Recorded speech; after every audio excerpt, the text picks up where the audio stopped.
son does miss his friends, and he misses interacting with his teachers. The decision to allow students back into schools is one that educators are looking for guidance on.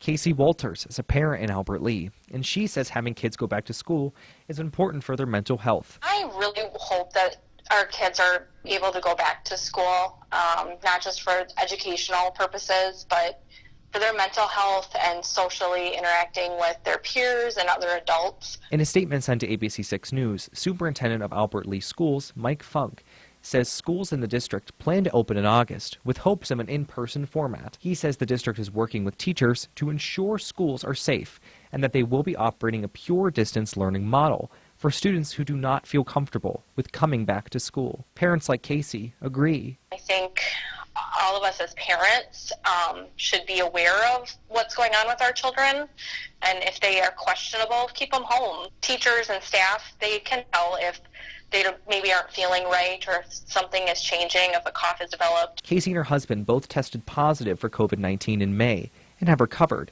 Her 6-year-old son never developed symptoms, but they did quarantine for 14 days. But I do feel safe knowing that he has antibodies. I feel like he's a healthy kid, and so I do feel comfortable sending him.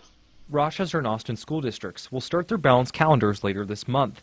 Longfellow Elementary in Rochester will operate under a hybrid of in-person and distance learning.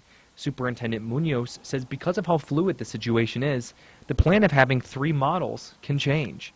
It's up to what we hear from the governor that week of the 27th. You know, we've been told to plan all 3 models because we don't know which one will start the school year out in. Making the health of students and teachers a top priority.